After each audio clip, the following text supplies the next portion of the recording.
Alors bonjour à tous, bien-aimés dans le Seigneur, soyez les bienvenus dans cette chaîne Jésus-Christ TV de Bunk. Nous allons débunker les vidéos de Georges Nama.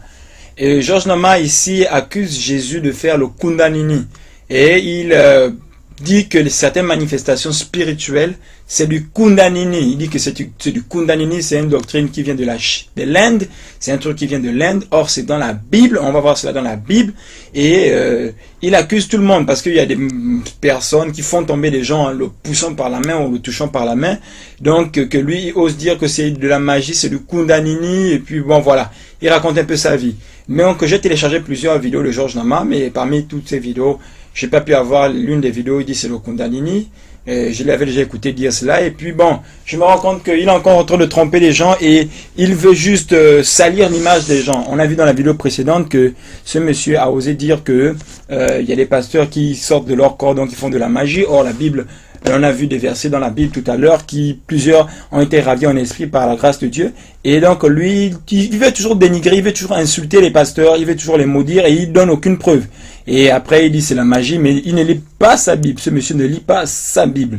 Donc on va lire aujourd'hui la Bible, on va voir ce qui se passe dans la Bible. Donc Georges Nama, tu es un menteur, il faut que tu te répandes et il faut que, si tu veux pas te repentir, on va fermer ta chaîne. On va demander à YouTube de fermer ta chaîne parce que tu nous montres trop. Et on va voir des versets de la Bible parce que je suis pas là pour défendre un pasteur, mais je défends la Bible. C'est ce que la Bible dit qui est important. Avant de conclure qu'un pasteur est faux, moi je vais toujours l'écouter. Moi-même, même si Georges Nama dit que c'est un faux, je vais d'abord écouter. Je ne sais pas si vous avez écouté les prédications de ces hommes de Dieu. Ce qui est important, c'est que quand on vous dit que c'est un pasteur a dit telle chose, n'écoutez pas seulement ce que Georges Nama dit. Allez-y vous prendre la même vidéo et regardez la vidéo jusqu'à la fin pour comprendre qu'est-ce que cet homme a voulu dire. Je peux par exemple vous dire que Jésus, je sais pas, Jésus n'est pas mort pour nos péchés. Si je vous dis que Jésus n'est pas mort pour nos péchés, et que vous coupez cette partie, vous allez dire que je suis un faux, mais regardez jusqu'à la fin, et que après je dis Jésus n'est pas mort pour nos péchés, pour qu'on puisse vivre comme on veut. Vous voyez, il faut écouter jusqu'à la fin pour comprendre la suite et pour comprendre le contexte dans lequel je suis en train de parler. Mais si je dis Jésus-Christ n'est pas mort pour nos péchés, et que vous coupez cette partie, vous enlevez la suite, vous êtes un trompeur, et c'est ce que Georges Nama fait. D'accord? Donc il faut écouter le pasteur, et il faut aussi aller regarder, vérifier dans la Bible. Donc quand quelqu'un vous dit on te touche et puis une personne tombe, les gens tombent, c'est n'importe quoi, c'est le Kundalini, mais ces personnes ne savent pas de quoi elles parlent. D'accord? On voit d'abord Paul, avant de parler de Jésus, Paul dans Actes chapitre 22 verset 6, comme j'étais en chemin et j'approchais de Damas, tout à coup, vers midi, une grande lumière venant du ciel resplendit autour de moi. Je tombais par terre. La Bible dit tomba par terre. Donc la puissance de Dieu, quand elle vient, elle t'amène à tomber par terre. Il est tombé par terre. Il n'arrivait plus à bouger. Je ne sais pas si la Bible ne dit pas s'il n'arrivait plus à bouger ou pas, mais on dit qu'il est tombé par terre. Donc la puissance de Dieu t'amène à tomber parce que tu n'arrives pas à la supporter puisque c'est une puissance. La Bible dit vous serez revêtus de cette puissance, la puissance d'en haut. Et Jésus maintenant a fait le Kundalini. Donc quand toi tu parles, tu dis que Jésus fait le Kundalini. Tu traites Jésus de sorcier. Tu dois te repentir parce que c'est une hérésie. Tu es hérétique. Tu es vraiment, c'est même toi l'abominable faux pasteur. Un trompeur. Bon, puisque tu dis que tu n'es pas pasteur. Jean chapitre 18 verset 5. Qu'est-ce que la Bible dit? Ils lui répondirent, Jésus de Nazareth. Jésus leur dit, puisque Jésus leur dit, qui cherchez-vous? Ils ont dit Jésus de Nazareth. Jésus leur dit, c'est moi. Et Judas qui le livra était avec eux. Verset 6, écoutez bien. Lorsque Jésus leur eut dit, c'est moi, ils reculèrent et tombèrent par terre. Ils reculèrent, la Bible dit qu'ils reculèrent et tombèrent par terre. Vous vous dites que ce sont des manifestations diaboliques. Comment se fait-il que eux ils ont reculé, ils sont tombés par terre? Et les disciples étaient avec eux. La Bible ne dit pas que les disciples sont tombés. Mais la Bible dit que les ennemis, ceux qui sont venus pour arrêter Jésus, ont reculé et ils sont tombés par terre. Quoi? Ils vont faire un sketch. Ils se sont arrangés. Bon, Judas a dit, bon, quand Jésus va vous parler, et faites semblant de tomber. Puisque tu dis ce sont des sketchs, c'est la magie. Georges Nama, tu racontes n'importe quoi. Tu racontes n'importe quoi. C'est la jalousie. Tu n'as pas l'esprit de Dieu. Tu ne vis pas. Et tu ne les cherches pas dans la Bible. Et tu ne leur demandes même pas. Tu les appelles pas pour essayer de demander. Et quand tu les appelles, c'est pour les insulter, pour les traiter de tout. Tu demandes, montre-moi dans la Bible s'il y a ça. Et on te montre dans la Bible. Tu es un bandit. Il leur demanda de nouveau qui cherchez-vous, leur dit Jésus de Nazareth. Quand il a dit c'est moi, il reculait, il tombait par terre. C'est quoi ça? Paul aussi, on voit qu'il est tombé par terre. Quand il a eu la grâce de voir Jésus sur le chemin de Damas. On voit Ézéchiel parle aussi de Il parle aussi du torrent pour symboliser le Saint-Esprit. Dans Ézéchiel chapitre 47, verset 5, il mesurait encore 1000 coudées. C'était un torrent que je ne pouvais traverser car l'eau était si profonde qu'il fallait y nager. C'était un torrent qu'on ne pouvait traverser. Donc il ne pouvait pas supporter la force et la puissance du torrent de Dieu. Il ne peut pas supporter la force et la puissance de l'Esprit de Dieu. Donc c'est le torrent, on appelle ça le torrent qui va partout là, il ira, je n'ai pas pris la suite du verset, il redonnera vie à ceux qui est mort. C'est ce qu'on appelle l'Esprit de Dieu. Et donc l'Esprit de Dieu passe, il touche. Et même on voit que dans les ossements desséchés, l'Esprit de Dieu passe. Et même dans la Bible, on nous dit qu'il y avait Élisée, je crois, qui était mort et qu'on avait enterré quelque part. Et il y avait un mort qu'on a jeté sur les os d'Élisée. Et l'onction qui était depuis les os d'Élisée sont allés toucher le cadavre et le cadavre a repris vie. Comment tu expliques ce mystère-là, Georges Nama? Tu ne lis pas ta Bible.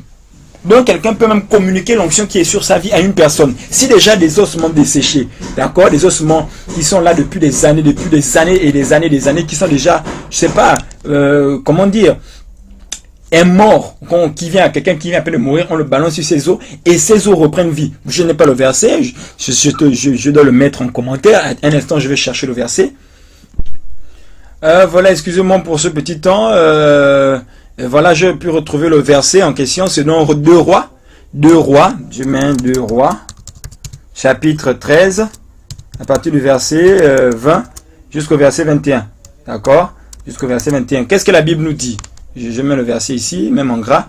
Voilà, vous pouvez le lire vous-même avec vos Bibles. La Bible dit, Élisée mourut et on l'enterra. D'accord? Qu'est-ce qui se passe? Qu'est-ce qui se passe? Ok. On l'enterra. L'année suivante, donc ça fait 1 an plus tard, les eaux d'Élisée sont déjà pourries. Des troupes de Moabites pénétrèrent dans le pays. Et verset 21, et comme on enterrait un homme, voici on jeta un de ces troupes, que l'on jeta l'homme dans le sépulcre d'Élisée. L'homme toucha les os d'Élisée et il reprit vie et se leva sur ses pieds. Qu'est-ce qui se passe? Même quand quelqu'un est oint, quand Dieu a oint quelqu'un, est-ce qu'on n'a pas dit, donc c'était un magicien, attends, Élisée c'était un magicien, comment expliques-tu cela? Est-ce que tu peux m'expliquer ça toi, Georges Nama? Est-ce que tu peux m'expliquer comment Jésus fait il parle et puis les gens se mettent à tomber? Quoi, il recule et puis il tombe. Quoi, ils ont fait la comédie. Explique-moi cela, Georges Nama. Explique-moi cela. C'est pas moi, c'est la Bible.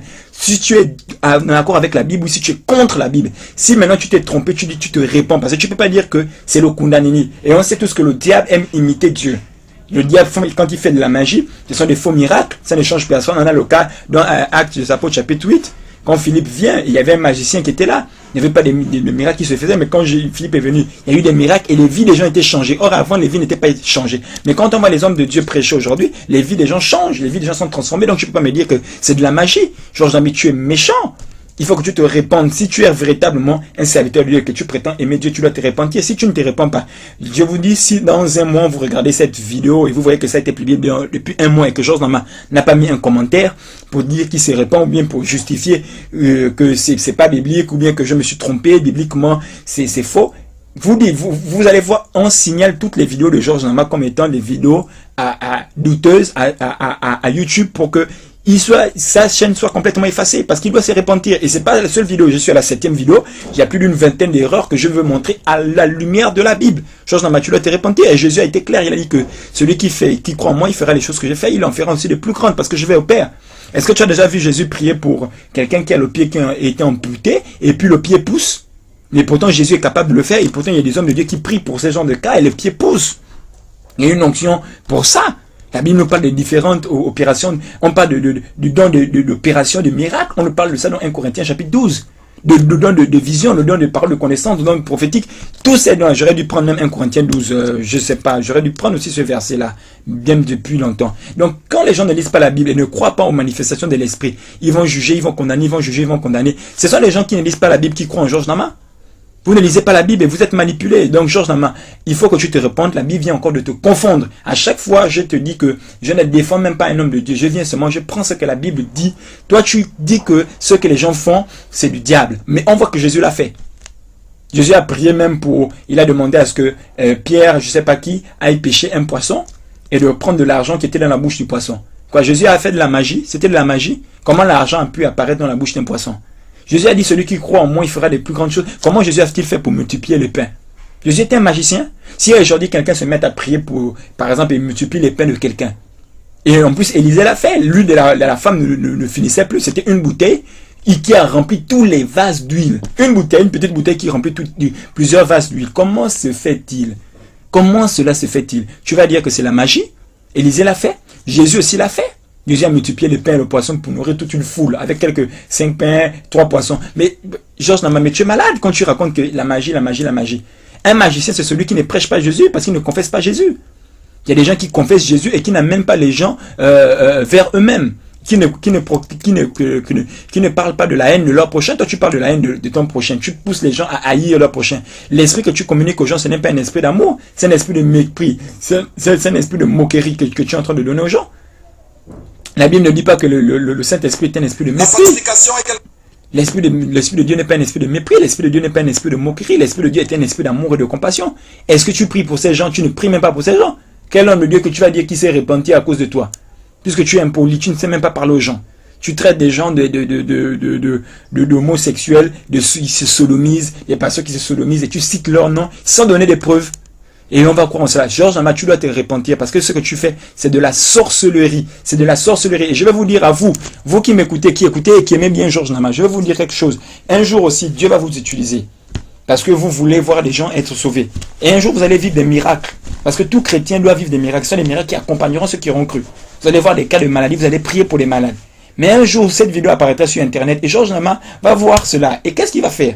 Il va dire, voici aussi un autre faux abominable, faux pasteur. Puisque lui, là, il a osé dire qu'il n'y a aucun vrai pasteur à la surface de la terre. Donc, Georges Nama, tu dois te repentir.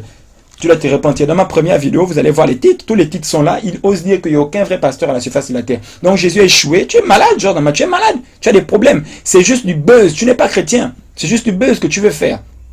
Et la preuve, c'est parce que tu étais démasqué. D'ici les prochaines vidéos, je vais montrer combien de fois tu es un trompeur et tu dis les gens, les pasteurs se font de l'argent. Or, YouTube te paye. Comment tu peux accepter que YouTube te paye? Tu ne pourrais pas faire ça gratuitement.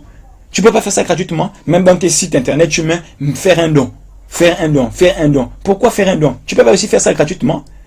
Et tu dis, les pasteurs qui vendent des livres, ils n'ont pas le droit de vendre des livres. Jésus a dit, vous avez reçu gratuitement, donnez gratuitement. C'est contextuel, il faut lire le verset dans son contexte. Jésus a dit, guérissez les malades, purifiez les lépreux, ressuscitez les morts, vous avez reçu gratuitement, donnez gratuitement. Si Jésus est en train de nous dire par là que ce sont des miracles. Quand tu fais un miracle, tu ne fais pas payer un miracle. Mais un livre, on imprime cela, la Bible que tu as là, que tu lis là, tu l'as acheté où? Tu l'as pas acheté quelque part, tu dis, on ne vend pas. Tu n'as pas acheté quelque part pour imprimer ça n'a pas coûté de l'argent. Ceux qui prêchent l'évangile doivent vivre de l'évangile. On verra cela dans les prochaines vidéos, c'est pas ça le sujet. Donc, Georges Nama, tu t'es trompé quand tu dis le Kundanini, c'est parce que des gens font le Kundanini. Ce sont les choses du diable, le Kundanini, mais en Dieu, il y a des manifestations aussi. C'est comme en Dieu, on a vu dans la vidéo précédente, des gens peuvent être ravis de leur corps, pour voir les choses, le Seigneur peut les amener en esprit, voir le ciel et l'enfer. Dans les vidéos aussi précédentes, je l'ai confirmé. Pour ceux qui ne sont pas d'accord, vous pouvez voir dans les vidéos précédentes, je l'ai bien confirmé, je l'ai bien expliqué par la Bible. Et donc, tu ne peux pas dire que parce qu'il y a des gens qui sortent aussi en vampire dans le monde satanique, que ça veut dire que c'est du diable. Donc, ça veut dire que tu dis quoi de la Bible? La Bible aussi, c'est le diable. Donc, Jésus nous encourage à faire la magie. Jésus nous encourage à faire l'occultisme. Georges Nama, tu dois te repentir. Tu es méchant et tu dois te repentir. Si tu ne veux pas te repentir, j'appelle tous les chrétiens du monde, tous les chrétiens, que Georges Nama, c'est un faux et qui ne veut pas se repentir parce que tu peux te tromper. Ok, tu le dis souvent dans tes vidéos, il n'y a pas de souci. Mais si tu te trompes, tu acceptes et tu te repens. Et si tu ne veux pas te repentir, on signale toutes les vidéos de Georges Nama pour que YouTube ferme ta chaîne parce que tu es bien un vrai bandit. Donc, je vous retrouve pour une autre vidéo. Je n'ai pas envie de tout dire dans une vidéo parce qu'il y a tellement d'erreurs, tellement de choses anti-bibliques, tellement de choses. Je vais pas vous donner plusieurs, mais Georges Nama,